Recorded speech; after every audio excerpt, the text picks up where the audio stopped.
Okay, and we are live. How's it going, everybody? My name is Todd with avnirvana.com, and welcome to another edition of AV Nirvana Live.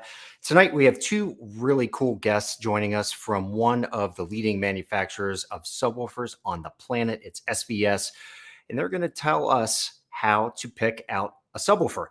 Now, for a lot of you folks out there, this might be an easy task, but for many, many more, it's not so easy. These are big, heavy, intimidating pieces of equipment, but if you pick the right one, you're going to have a lot of fun with your home theater system. So joining us is Nick Brown. He's VP of Marketing. I've known Nick for a really long time. He's an awesome guy, incredibly knowledgeable. And his sidekick tonight is Larry Magoo. This guy is the king of subwoofer demo material. You've probably heard him on the Brightside Home Theater podcast, also on their happy hour shows that they run on a weekly basis. He really knows his demo stuff. He is SVS's national training manager, and I'm not going to waste a lot of time tonight. I'm going to be bringing these guys on right now to say hello, gentlemen. Howdy, howdy. How are you, Todd? Larry, what do you think of that title? King of the Subwoofer Demos, huh? I kind of like that. I think I have been needing to order new business cards because I'm down to like one stack. So maybe that can be like my subtitle to my title. So I want to get you a crown too. Just a crown that's bejeweled with that on it. I think that'd be sweet. Well, you have quite the reputation of knowing where to go to find the best sub demo stuff. So it's fun, being a movie junkie my entire life, audio and home theater and going to the movies has always been something I've loved and kind of instilled that in my family too. We get together and still do movie nights and everything. And I pick up all the new movies every week and try. I haven't had a chance to sit and watch a lot of them recently, but sit there and find the best spots for not just subwoofers, but amazing over the top surround experiences. And we have a lot of fun with it. And Todd, I know we're going to talk about how to pick a subwoofer, but I mean, let's just get down to why you want a subwoofer first of all. And, to me, my first experience was probably about 15, 20 years ago.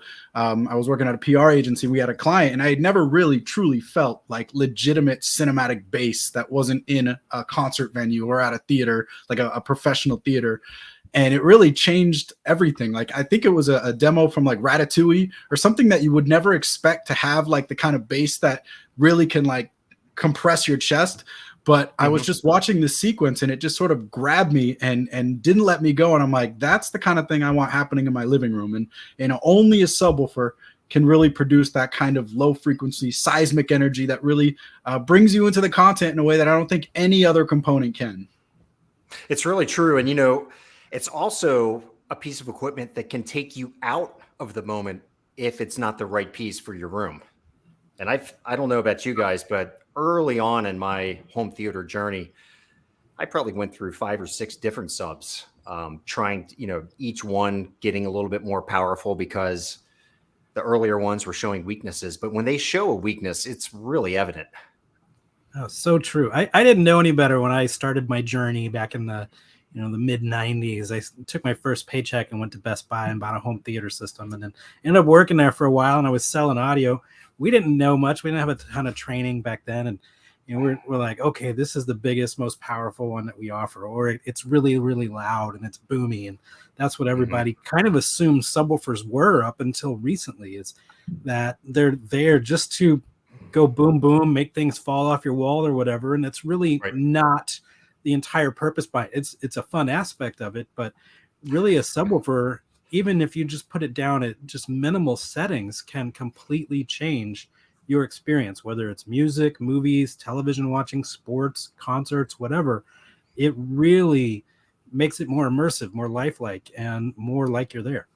And I think you both bring up a good point there too by mentioning, home theater in a box, for instance, or even sound bars. A lot of these subwoofers that come packaged with these speaker arrays, we affectionately call them imposter subwoofers, or this is a rude name, so you have to excuse my language, fart boxes, because they're like one note of bass. Like they just sort of produce this same frequency over and over and over. And yes, it does, create some motion in the air. So you get a little boom, boom, boom.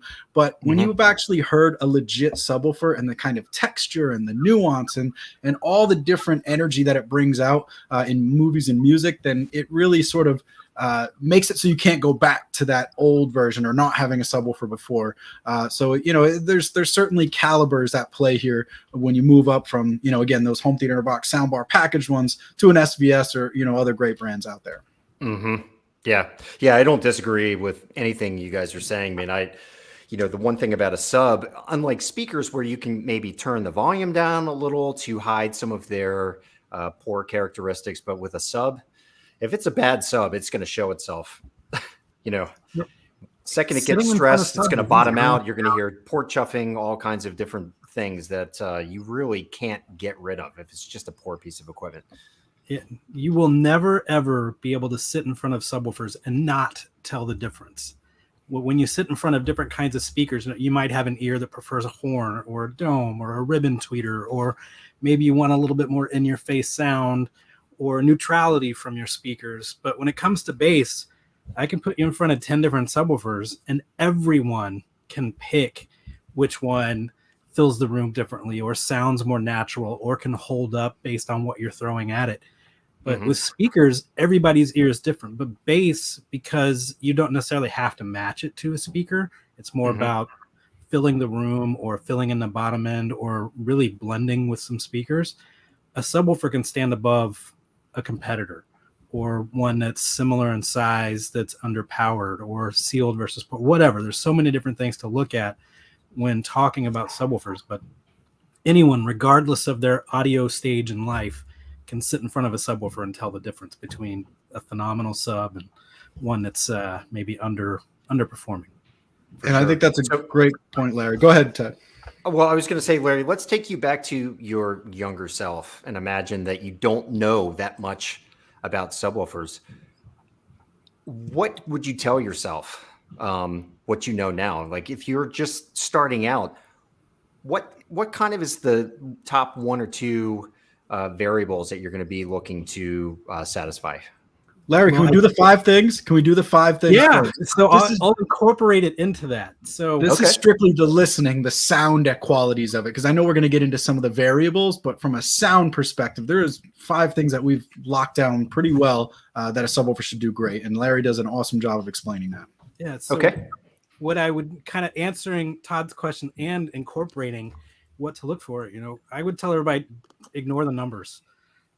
Looking at just what an amplifier does or the size of whatever, that typically doesn't matter, because when you're looking at a subwoofer, what it should do, first and foremost, is produce extreme low frequencies. And what we mean by that is, going well under 30 hertz, hitting that 20 hertz number. And if you don't know what that means, our ears can go to a certain level before we no longer hear a frequency. And that's when your body feels it. And all the SVS subwoofers, excluding our micro, and it gets really close, are capable of hitting 20 hertz or below. And that's the bass you no longer hear. That is the bass you feel. And that's the first hallmark of a world-class subwoofer. And going back to, when we were younger and all of us growing up and maybe in car audio, you wanted the biggest, most powerful amplifier you could find, the one that said it was 50 million watts. It didn't matter. That's what you were after. And just because the number was bigger, it was better. And that's not really the case. What comes down to is, being able to play low. But also the second aspect of what you're looking at now with the subwoofer, if you're into volume, is a subwoofer that can really escalate in volume. But when it does, so you want to be able to play low, as we're saying, hit that, that 30 hertz and below, the 20 hertz and below octave, but also be able to reproduce that bass at louder volumes, or what most of us consider reference or theater level volumes. So you will run into products that are out there that have amplimeters inside them or can't hold up when they start getting louder. You mentioned it earlier, you can adjust the volume on your speakers, but on your subwoofer, it's a little more, involved. So what you'll find with some systems is they might get kind of deep, they'll play some low frequencies, but as you start to elevate in volume, the subwoofer recognizes like, hey, you know what? I don't think I want to go this loud. I don't want to damage, the voice coil or the amplifier. So the subwoofer might limit itself to this point while your speakers go to this volume. And that really throws things off. And I know all of you have experienced that at some point where you're cranking it up and you get pretty loud. And you're like, man, what happened to the bass? So first and foremost, play low, which all of our products do. Play loud, which is some of my favorite things to do, and especially in trainings, is do both of those together. And then the third and fourth aspects of it, what we're looking for is the speed and control and the detail and refinement of the product itself. So what we mean by that is the ability to respond to what the director, musician, sound engineer, whatever intended, and reproduce that accurately. So have the speed to respond to really quick, crazy drums or bass guitar or explosions in a movie, but also have the ability to stop on a dime in case there's a scene or a note that you don't want to carry over and roll over and disrupt what was there. And one of my favorite demos to always do would go back to like Pirates of the Caribbean. We'd demo scenes from that, these big, huge, over-the-top battle scenes, and then you've got Jack Sparrow whispering. So if you've got something kind of overpowering that, or as Nick was saying earlier, kind of the fart box waffling over the sound, it takes the experience. So you want to play low, you want to play loud, you want to have speed, you want to have detail, you want to be accurate. And then the final aspect is taking those speakers that you have in your room and accurately blending with them. And this is a fantastic way to experience music. For years, the two-channel purists anti-subwoofer. Well, we've got all these massive speakers out there, or bookshelves, or whatever you're listening to. They only go to a certain point. So adding a subwoofer, like here on my desk, I have a pair of our Prime Wireless powered bookshelf speakers. And then below my desk, I have our micro. The reason I have that is because they only go to a certain point and the micro fills in that low end. Same thing with a beautiful pair of towers. You could have a $50,000 pair of tower speakers and they may not do anything below 40 hertz or may not do much of anything below 30 hertz. And that's where subwoofer comes in to add those intricacies, that detail, that depth that the speakers are not capable of. And you don't have to have it boomy and loud like most people associate subwoofers with. You just have it at a nice blended volume where the crossover of the speakers meets the low frequency filter on the subwoofer, and you get this amazing blend, and your speakers go from being this size to huge just by filling in that bottom end and taking in the room. So if you can do the low frequency output, the high volume, the speed, the detail, the response, and then blend with a pair of speakers, you've got an amazing sub. And that's what we look for, those 5 things, and refining our subwoofers all the way around. And that was a lot. So it's, one thing that's really interesting is, like you were saying, the low end number of how deep a sub can play. A lot of people fixate on that, and rightly so. Obviously, you want something that's going to dig really deep. But then on the other end of the spectrum, you have that crossover point to where, it's blending with your speaker. That's a range that isn't given a whole lot of attention. No. Am I wrong about that? No, it doesn't get talked about a ton. And whenever I tell people where our subwoofers are set for their low frequency filter or the crossover on the receiver or the speakers, it kind of blows people away. Because if you come to one of our events and we've got a big surround system set up, we probably have all of our speakers set somewhere in the 60 to 80 hertz crossover ballpark. And I have the low frequency filter on the subwoofer maybe turned off because I'm utilizing the receiver to do that for a home theater system, and it'll be set at 120 hertz output.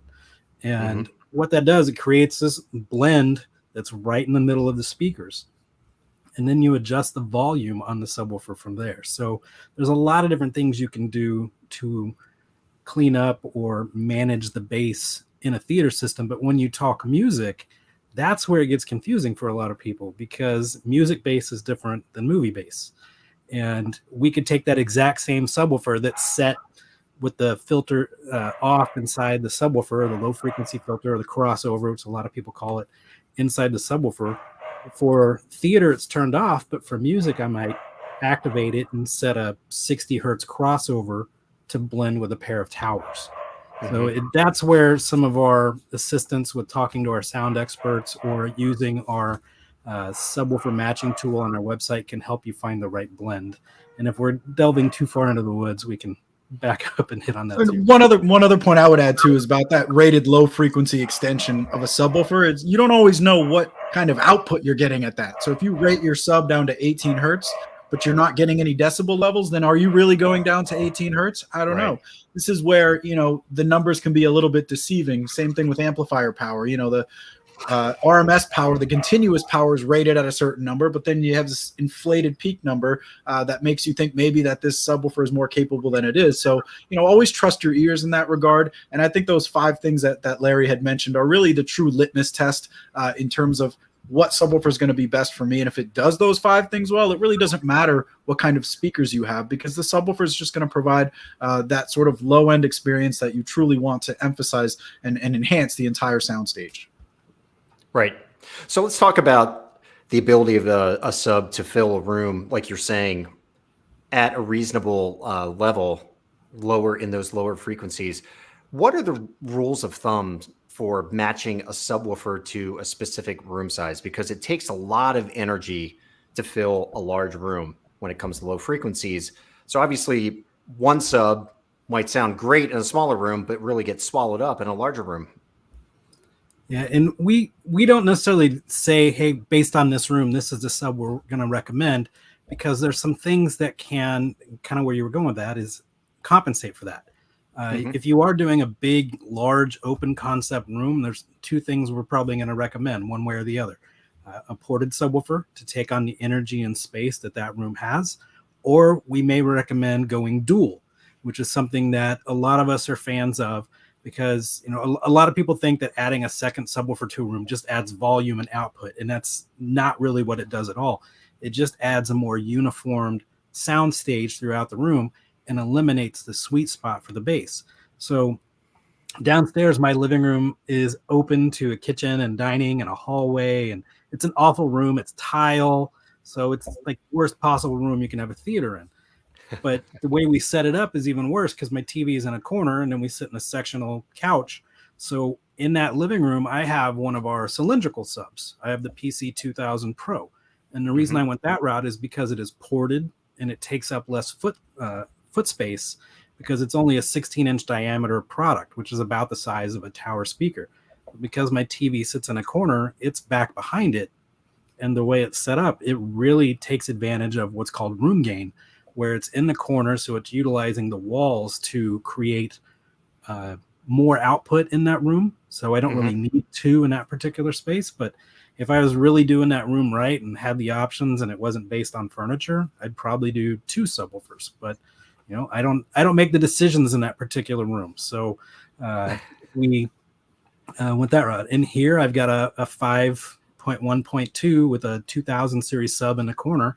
And it's corner loaded as well, but it's sealed, and this is a smaller room.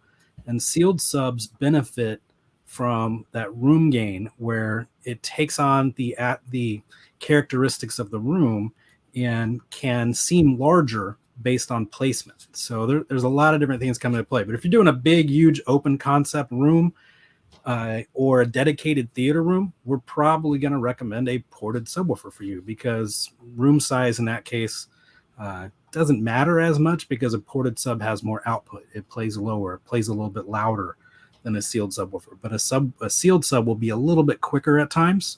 And depending on your sound style or what you're listening to, we may recommend sealed, because all you do is listen to music. Or we may recommend ported, because you do a little bit of everything in your room size. But one of the benefits of our ported subs is you can make them sealed, so you can kind of have the best of both worlds. But we're big proponents of I keep babbling. We're big. No, I do want to get into the ported sealed for sure, Larry. I think back to your original question, Todd, too. I think people a lot of time are looking for this like magic solution. It's like, all right, here's the square footage of my room. This is how long it is. This is how wide it is. There's got to be a perfect subwoofer based on that. And I think a lot of what Larry was alluding to is that, there's a lot more important variables. Is like, is this a studio apartment where you can't crank it to reference volume because you have neighbors on both walls? Do you have dampening and different things that are happening with furniture and rugs that are affecting the sound quality? Is there a single recliner that's one single place where you're only going to be watching it, or is this massive sectional where there's people all over the place? These are things that are going to affect the best subwoofer choice for you in terms of whether you want 1 or 2, whether you want ported or sealed, whether you want, a big one or a small one. And so I think, when people sort of use that as the ultimate factor, it's like, well, I just want to make sure there's enough bass for this room. It's like, let us ask you a couple questions first, and then we'll kind of get to your listening preferences and your sort of lifestyle constraints, and that will help guide, what the recommendation is to sort of align with that room size. Right. Okay. That makes sense. It- It sounds it like, can though, be- in general, the larger the space, ported is probably the better option. Is that Typically, fair to say? yeah, the reason for that is off of a ported sub, you get the energy of the driver moving in and out because of the ports. And on our subs, they all have 2 or 3 ports, depending on the size and the frequency tune. So you can really do a lot of fun things by either plugging up one port or plugging up all the ports on the subwoofer to really change the dynamics of the product. But really, something else that we're big on is making sure that the speakers match, the subwoofer matches your speakers as well. Because if you get a subwoofer that really overpowers your front stage or is not a right blend by not hitting the right frequencies or crossing at a point that the front stage does, it's not a great experience. So something we really tell people to get on the phone or an email chat with our sound experts. They're part of our customer service team. You can send them room diagrams. You can explain what you're trying to accomplish. You can get them on the phone. And we even offer a video service where they can do like a FaceTime Zoom style call with you. And you can go, okay, here's my room. Let's see. I've got these speakers. They're set here. Here's my TV. And here's a couple different places I can put my subwoofer. What do you recommend? And it really helps to kind of narrow down the right product for you. And then we get into setting it up, or if you don't have limitations to where it can go, that's where the subwoofer crawl comes into play too. And that's kind of fun to experience as well. I think we haven't even touched on budget yet, which is always a factor for, I would say, 95% of people. Like, nobody has a blank check to say, I want this much subwoofer.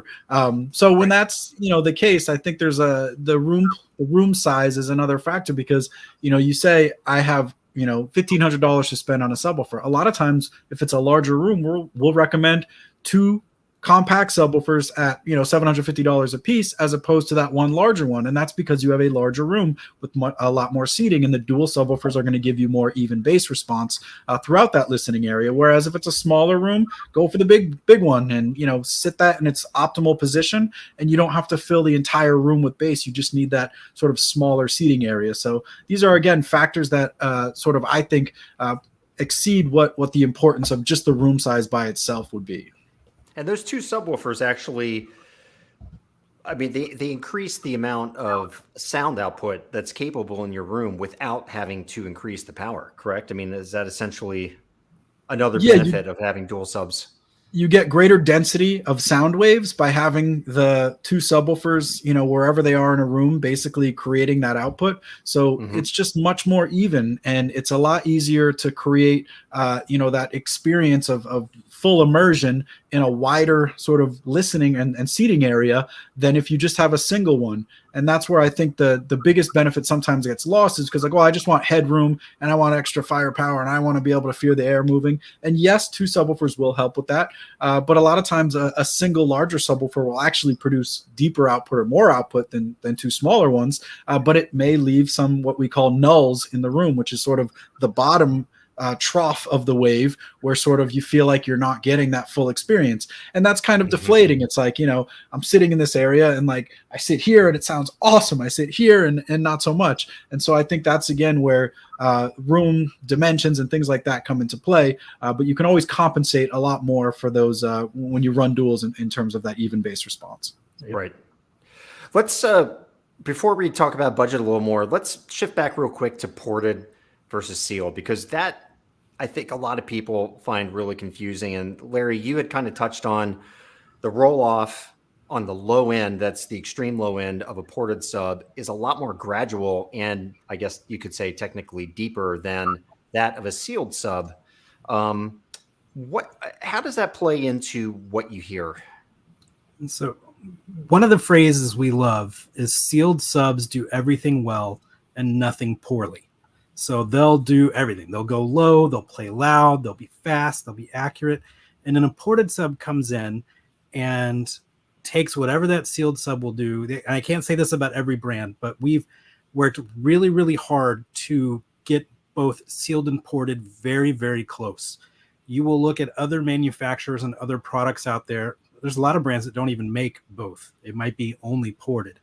And they're more so because a ported sub is typically louder and will sometimes go lower. In our case, if you look at our family of products, we have 6 series of products. And in 5 of those, we have a sealed and we have a ported. And they have the same driver, the same amplifier. They're designed the same. The difference is the way that the actual driver is hung inside, and then you add the ports. And what you will get, say for instance, one of our products, the ported model the sealed model hits 20 hertz of output. The ported version of it, because the cabinet is larger, has those ports, it can go 3 hertz lower.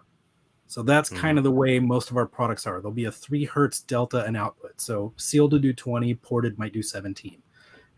Okay. But the real difference is sheer volume output. If they are both set the exact same way, one of our ported subs will be twice as loud at the exact same settings. And you may not necessarily hear that, but measured, that's the way it works. So the benefit to you with a ported sub is that at lower volumes, your subwoofer is a little bit more present. And because it does go lower, it will take on those larger spaces with a little bit more ease too.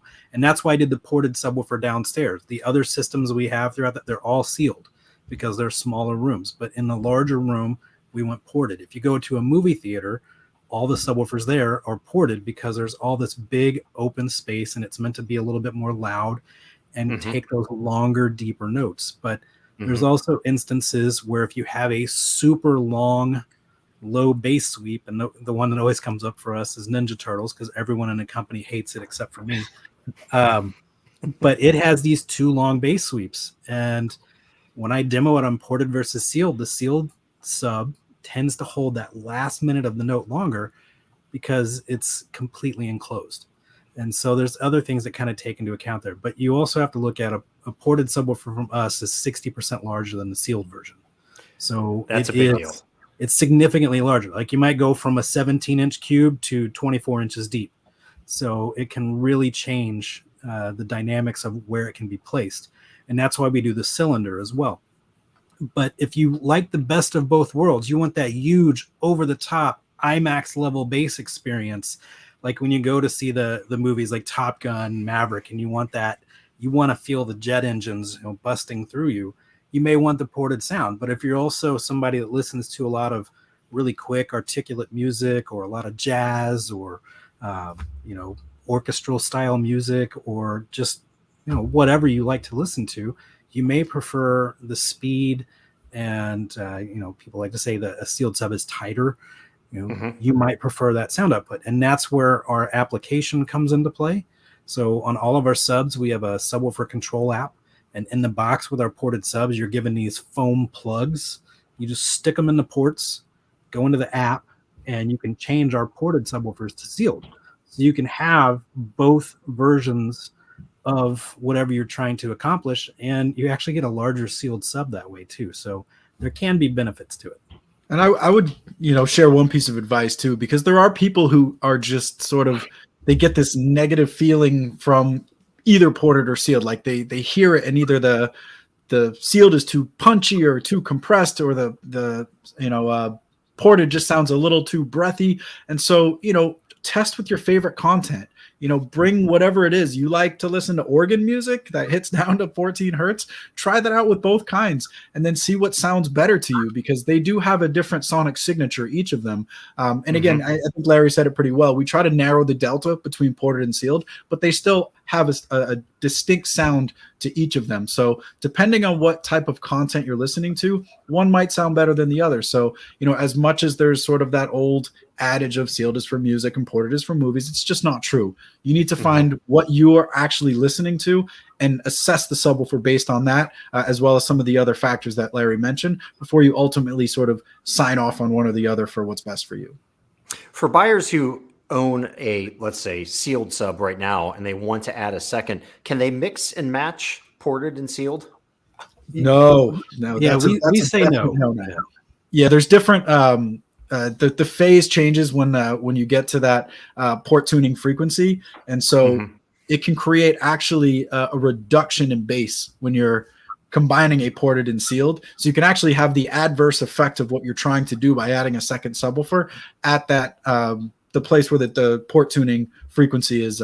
So I would strongly recommend it. You can do different sealed cabinets with different sealed cabinets. It's always best to match the exact driver size and exact amplifier power, but you can mix 2 sealed or 2 ported. But you always want to try to match them as closely as possible, but definitely not ported and sealed together. Okay. That's a good tip right there. Don't mix your subs, or you can mix, but don't mix sealed and ported. Correct. Okay. So let's go back to budget, because this, obviously, for a lot of folks is really huge. And I mean, we all know it. You can go on certain websites and you can see some incredibly cheap subs. And my advice when I give advice about subwoofers is always, hey, listen, save your pennies if you can. Just hold out a little longer to try and get to a well-built sub. But I'd like to hear what you guys have to say about that. When it comes to budget and people who are on a really tight budget, why should they shy away from some of the more poorly constructed subs out there? I mean, what is it about those subs that is going to hinder having a really great experience at home? Well, we won't disparage anything, but I think all of us were at that point where we started with a $150 subwoofer or a $200 subwoofer to just get our gaming going, and that's where most of us. I still have my 8-inch Yamaha subwoofer out in my garage, my very first sub. It's not connected, but it's out there. I keep a lot of stuff I probably shouldn't, but the walking into a retail store now and looking what's available, I saw a subwoofer this week. It was under $200. It was a 10-inch ported sub, and the bottom frequency output was 50 hertz on a ported sub. And so what that means is it's literally delivering the exact same bass response that your tower speakers are. So what you want to look at is not necessarily the wattage or the numbers or the driver size, but the capabilities of that particular product. And when you start looking at the stuff that's, typically under $300 or a little bit less than that, they may share very similar frequencies to your tower speakers in that they're just there to add some boom. And so as you elevate into, say, like our 1000 Pro series, which starts at a $600 ballpark, what you typically move from is like a particle board cabinet to a full MDF cabinet, a basic amplifier to a Class D digital amplifier. You go from knobs on the back for control to a full Bluetooth option where you can sit down in your couch and adjust all the settings to get them to your liking where you're sitting, which is really nice. You get a really high quality driver with a massive motor and tons of output. So when you tend to look at the less expensive options that are out there, you're normally sacrificing build quality, output, and things along those lines. But we also offer a phenomenal warranty too, which you don't find in the industry, in that every single subwoofer we put out there and all of our speakers offer a 5-year unconditional warranty too. Even though we built them rock solid, things can happen. It could be from you cranking it and throwing on Edge of Tomorrow and having it a little bit too loud. Who knows? But we take care of that. So no, it's a great point. And I think, when you're talking about subwoofer value, I've always said there's 2 components in a home theater that you absolutely never, ever want to skimp on. One is the center channel speaker. We all know it produces, well, maybe we don't, but a lot of people know it produces up to 70 to 80% of the content at any given time. It's what's anchoring you to the front stage. And the second is the subwoofer. There's a lot of reasons why. I think one, subwoofers in general, the cheaper they are, they have pretty high failure rates, and they can also start crackling, and there's all sorts of little distortion elements that can creep into play as you try to play them, over time, but also if you push them too hard, as Larry was saying, like they're one of the components where, there's a lot of moving parts. It's moving a lot of air, the motor, the amplifier, all of these things have to be working as an ecosystem in perfect unison to actually get those 5 things, for those 5 things well. And if one component sort of slips, the surround has a crack in it, the amplifier gets fried, like it's basically useless. And then it completely robs you of the experience. And, if you're going to invest in it, I also think you get a good subwoofer. It could last you 15, 20 years. I mean, we have lots of customers who come back to us and they're like, this thing's still going strong. I want a new one, but what am I going to hear differently? And we're like, just keep rolling with that one. You can go dual if you want. But, there's a value in investing a little bit more in your subwoofer that you'll notice in terms of its longevity, and you'll just come to appreciate the, all those aspects of low frequency extension and accuracy that you just wouldn't get from skimping out. So it's definitely not an area that you want to cheap out on when you're building your home theater. Yeah, we have people that save up for a full year, $50 a month, to buy an SB1000 subwoofer. And, it is where we start as a brand, but where we start as a brand is typically where a lot of other brands max out in regards to capabilities and output. And I think that's another huge story that we tell is, when we're discussing our products, as we tell this performance to value proposition, and not the budget by any means, but like saying we're a budget brand. But when you look at where our products sit compared to competitive products, or if you look at reviews, every single one of them typically compared to something that's 2, 3, 4, 5 times the price. And whether you're looking at our 1000 series where we start, or our flagship Ultra 16, they're all built the same way. They all share the same MDF cabinet. They all share the same type of amplifier, the same types of drivers, the exact same feature set. They all have the Bluetooth control app. And there's all these things that come from the flagship model all the way down. And then when you look at other brands that are out there, there'll be an entry product lineup, which is built typically inferior to what they may consider their reference lineup or a step-up lineup. And that's the exact opposite philosophy of what we have as a brand, because we want every single customer, regardless of their budget, to have the exact same experience, whether they're buying a $600 subwoofer or a $2,800 subwoofer or a $200 pair of speakers or a $3,000 pair of speakers. Everybody should be able to have that exact same experience. And it's not always based on budget. It's based on what can fit in your room too. Sure. But I think it is, to your point, and what I had said leading into that is, if you're at that $200 to $300 level, I really think it's important to save your pennies. I think you're going to be a lot happier. Like Nick, as you say, it's an investment. It's a very important piece of equipment to get right. And I think you'll be a lot happier in the long run if you save and do it right. We've had a lot of people tell us, my speakers never sounded better after I added my subwoofer. And it doesn't actually change the sound of your speakers, but it allows them to emphasize what they do really well, which is mid-range and, the treble and the higher frequencies, that they don't have as much trouble reproducing simply because they can't move enough air. That's what bass is. It's moving air in very precise amounts. And a speaker that, doesn't have huge drivers or a lot of power behind it simply can't do that.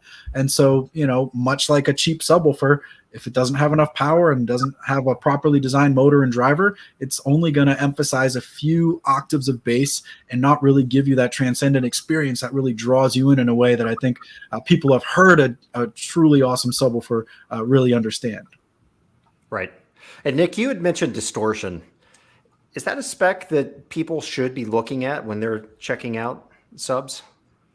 So it's not like a spec that I think a lot of brands will list, but, Larry mentioned Edge of Tomorrow or Ninja Turtles. You put on these certain demo tracks or even certain kinds of music and play them at high volumes, you'll hear it. It'll distract you from what the artist or the director intended you to hear.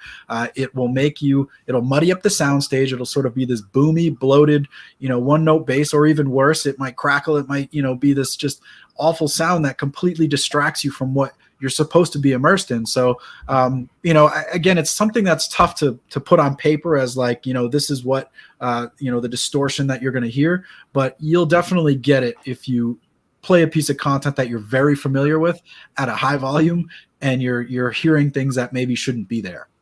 Mm-hmm. And Larry, you had mentioned the size of these products.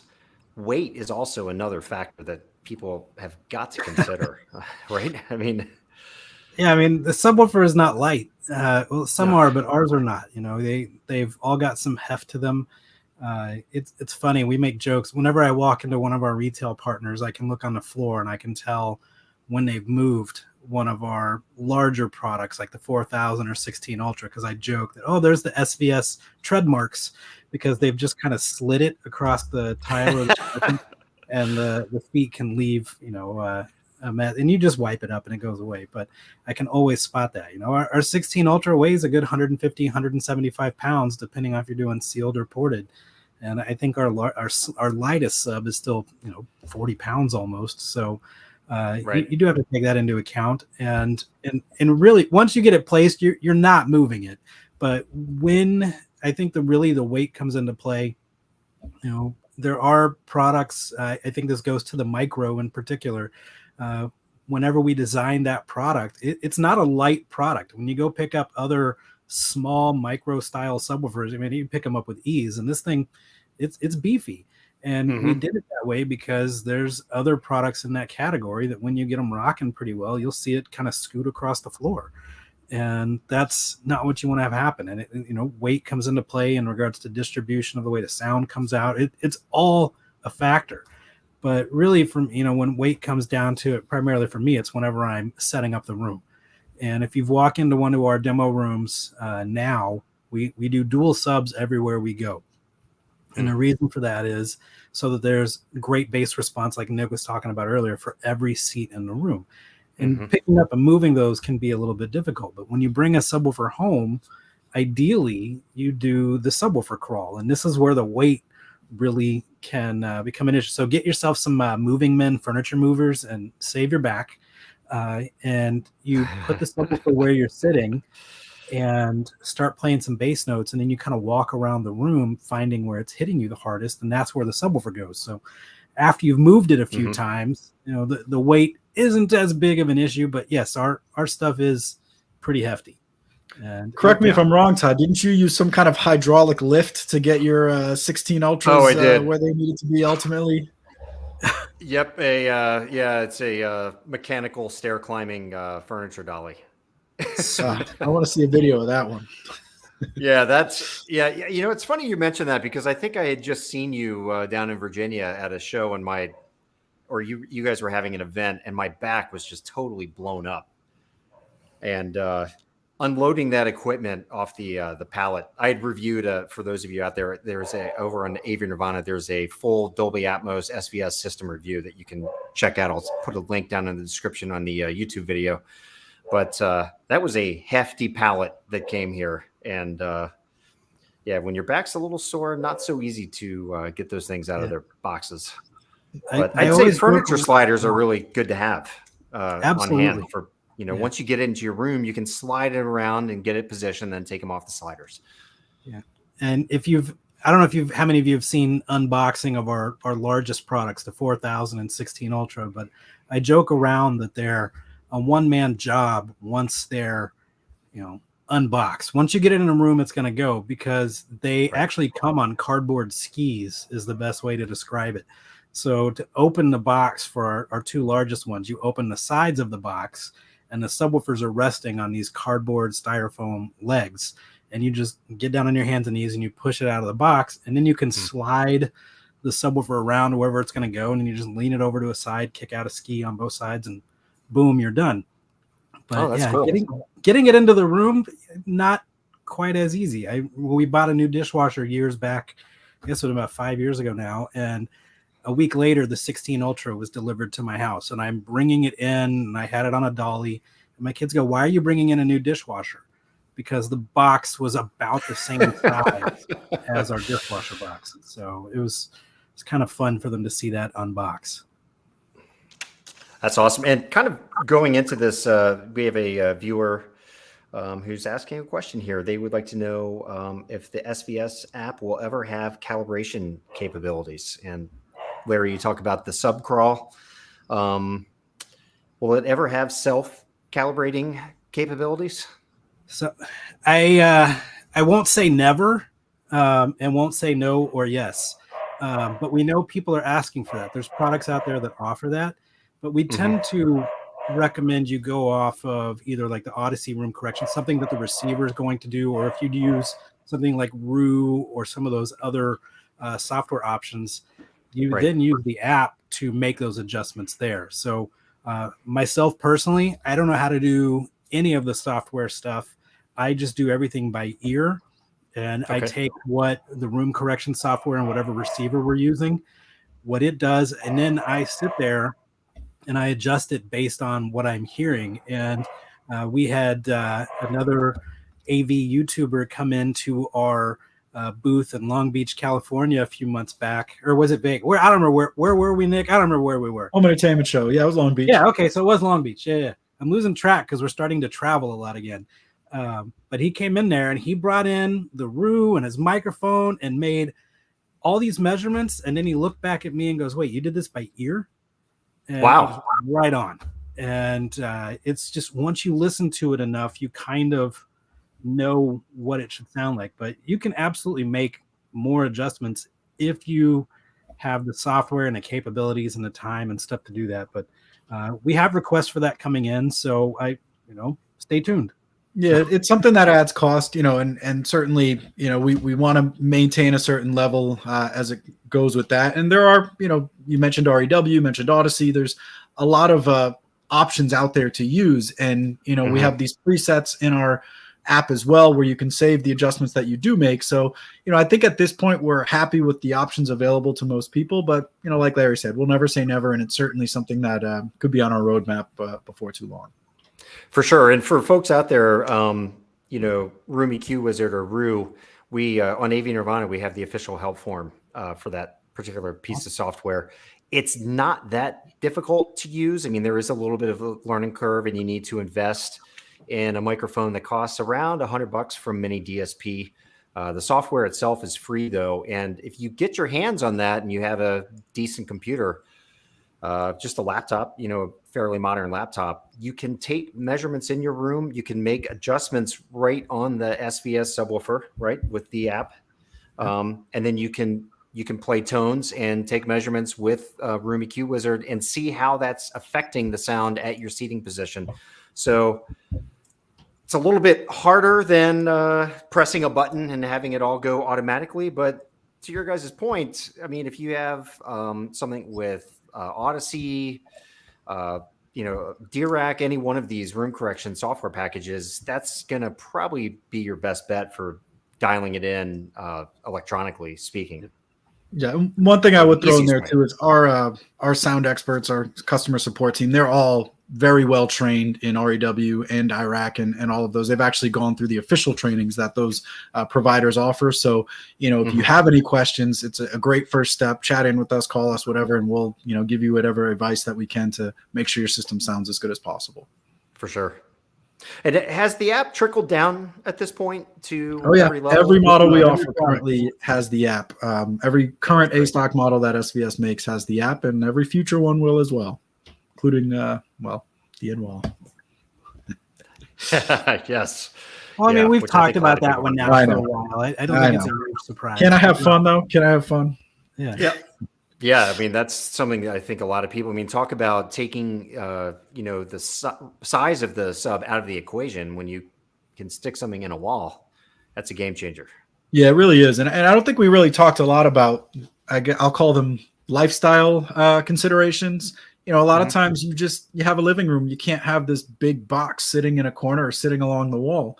And so it may be the only place you can put it is under the send table or inside an AV cabinet. And so that's where I think the size and just having a subwoofer in general is better than having no subwoofer. But if those are considerations, then, chances are you're going to want a sealed subwoofer. It's a little bit more discreet. You can hide it away, but it's always better to have some subwoofer than no subwoofer. So, if that's the number one thing is the only way I'm getting this in is if it's less than a foot square, then start there and look for the best subwoofer you can find. That's that compact, 1 foot square cube. And, that's going to be the deciding factor. So, we work with people like that all the time. They know they want it, but there's just certain limitations with their lifestyle that won't allow it. And, there's going to be a subwoofer for you out there, regardless of what size you can fit in your room. Awesome. Are there any other factors you guys think people should be considering when they're looking at subs? I mean, we've covered a pretty wide gamut of variables. Well, there's a lot of things that a subwoofer can add. I went from the sealed sub downstairs initially to the larger ported sub, and I remember going to CES. This was 3-4 years ago. Packing, I was upstairs in our master bathroom, and I was putting all my sundries and stuff together, and my kids wanted to listen to the new sub, and they know that I play Ninja Turtles, and they're like, okay, let's watch it. And they put it on, and I was upstairs getting ready and everything. And that one scene that we demo, the mountainside thing, comes on. And I never in my life heard this in a house, but I heard the pipes. And it was the greatest thing ever. And I yelled at my wife. She was sitting on the bed. I was like, come here, come here, come here. It's like, you got to come hear this. And that scene goes on for a while. You could hear the pipes on the wall, and it was like the greatest thing in the world. But I've also had the exact opposite effect happen, where I have very much upset my wife with the bass too, by destroying a few things because I got really loud. And part of things you got to take into account is, when you do bring a subwoofer in, it is going to add some things to your home. You're going to hear things in your home when the deep notes hit, whether it's things on the wall rattling. If it's near your kitchen, you might hear the pickle jars kind of clanking in the fridge and stuff. And this is all stuff I've experienced. And so you need to think about isolation and placement. And so all of our subwoofers come with just basic feet on the bottom of them, and you can get like our sound path isolation system, which you replace the feet on the subwoofer with this. And what it does is it decouples the subwoofer from your floor, so the bass isn't transferred as much through the walls. And maybe like if you're in a condo or an apartment, you kind of take that into equation. If you do the subwoofer crawl and find the best spot in your room after you're kind of walking around listening for the bass is in the back right corner of your room, running a 100-foot cable might not be the best option because you got to route it around everything. So you can also go wireless. So there's options there too. We've got a kit that will allow any subwoofer to go wireless, whether it's ours or another brand. So there's all those kind of things that come into play. Getting a nice shielded cable. Our subwoofers do have isolation in them in regards to power. So they don't necessarily need to be plugged into a surge protector. There's not a real reason not to, but I know it's a big thing that comes up a lot. But we do have filtration inside the amplifiers on our subwoofers to assist with that too, so that they don't introduce as much noise into your home environment in regards on the electricity side. You're talking about connectivity. The only thing I would throw in there is, I feel like the majority of people are just going to use an RCA cable, subwoofer cable into the LFE. But we also make subwoofers with XLR inline level. So there are different ways to connect depending on what kind of components and electronics you're connecting to it. So just make sure you're getting a subwoofer that has those connections that are going to fit with your other gear. Hey, look, a little plug for the XLR there. So that's just one other sort of side factor. But I feel like, again, most people who are just starting out, if they're buying their first subwoofer, they're just going to run a single RCA from an AV receiver to the LFE input in the subwoofer. But, if not, just look to see what you need and make sure you buy the sub accordingly. Right.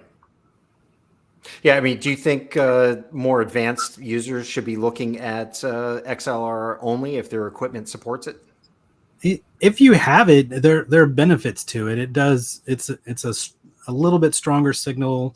There's actually a 6 dB increase in output in regards to just sheer volume, and it's a little bit more pure. But when you start running longer lengths, you do start adding some cost. But I use RCA on everything, but I don't have equipment with XLR. But when you start getting into the performance audio aspects, you are going to be introducing XLR to your system, and it's a better connectivity option. Yeah, I'd say if you're a hardcore audiophile and you are critically listening and that's what you're doing, then there's some merit to that. And everything Larry said is true. But if you're using it for your family room, home theater, music listening, RCA is going to be just fine. It provides, an almost instantaneous signal. And if you get good cables, that's really what it comes down to, is make sure you don't get shoddy cables, and you're going to enjoy the experience just fine with RCA.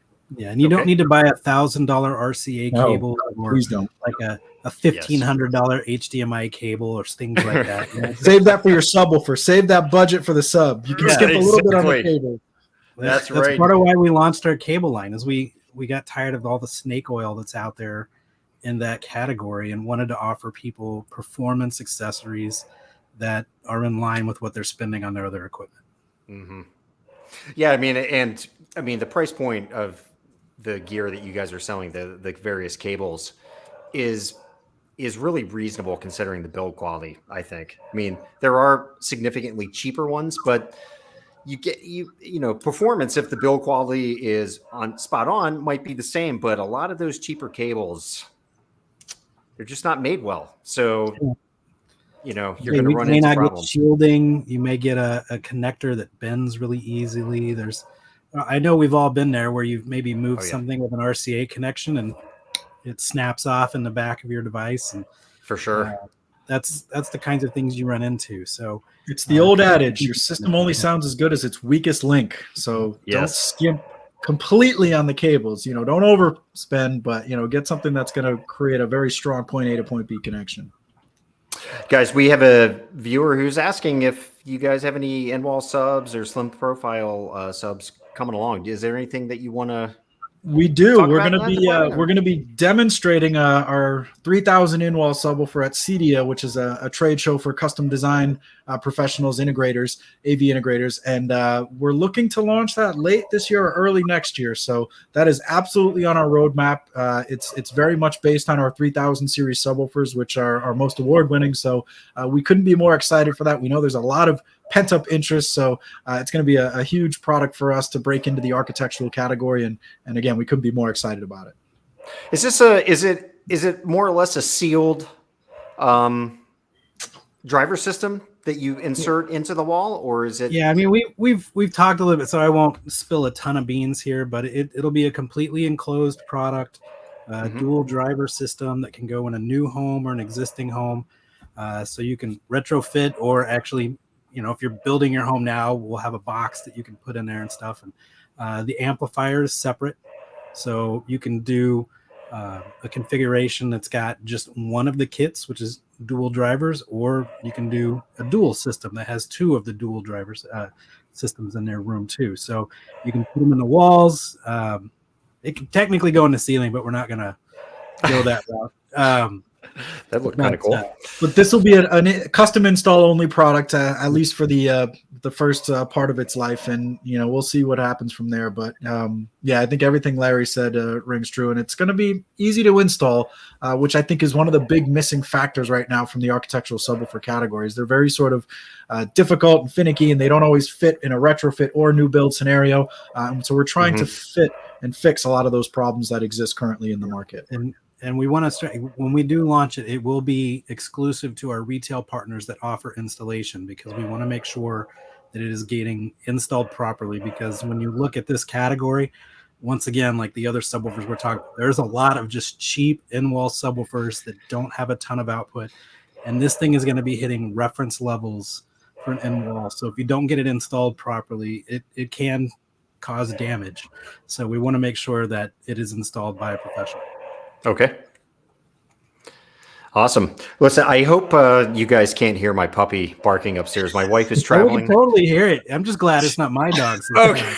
My wife is traveling. Of course, my kids are off. Nick, you know this. My kids are off at college, and the puppy is upstairs with her older dog, and she's just barking nonstop. I mean, what's more appropriate for a conversation about woofers? Come on. Than a woofer. Right. I know. I'm like, yuck. I hope the noise canceling on StreamYard's working. Apparently it's not. It's very appropriate. It's all good. I know she's been quiet all day, and it's playtime. That's how that goes. Yeah. That's right. I had to have my kid come get my dog because she was sitting here whining at the door when we got started. So. Oh, really? Yeah. Yeah. Well, I had our puppy downstairs with me earlier, and right before we went on, I kicked her off upstairs. It's probably a mistake. She'd probably be sleeping. Start getting back at you. All good. So, is there anything else you guys got going on? Oh, I'm glad you asked. Yeah, we're actually we're excited. This week is a big week for us. We're doing one of our first live events, in years, and we're going down to Nebraska Furniture Mart, which is in Dallas, right in Larry's backyard.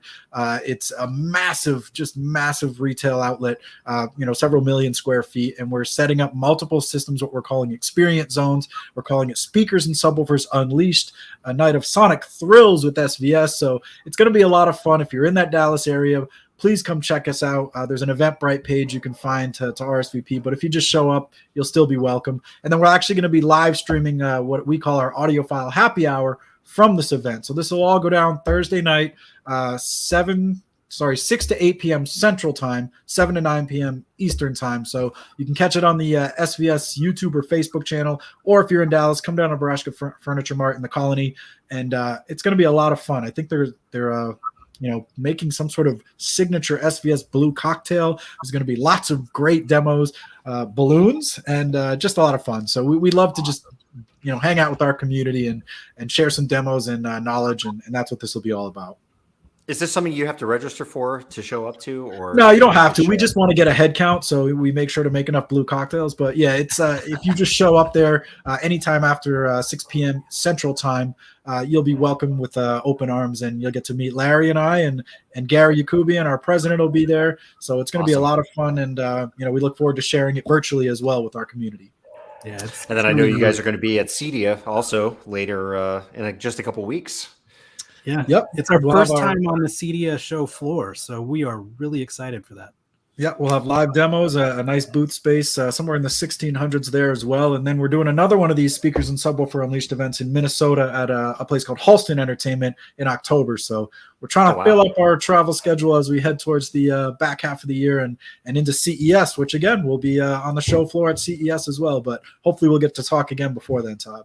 Yeah, for sure. Well, I look forward to seeing you guys out in Texas in a couple weeks for sure at CEDIA, and look forward to hearing that 3000 in-wall in action. Yeah, it's going to be a lot of fun. Yeah. We can't wait for it.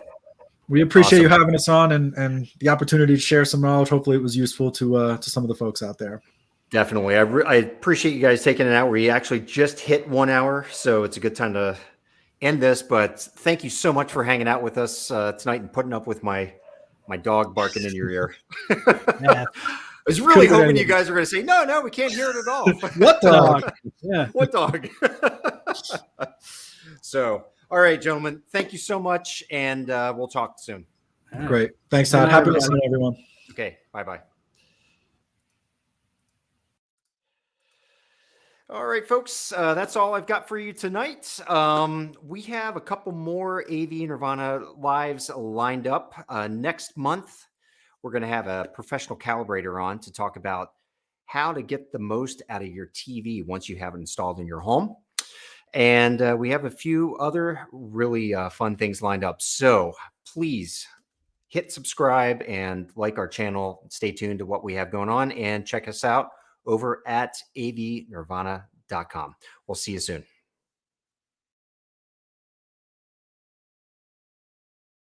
If you enjoy content like this, hit like, subscribe, and then join the conversation on avnirvana.com.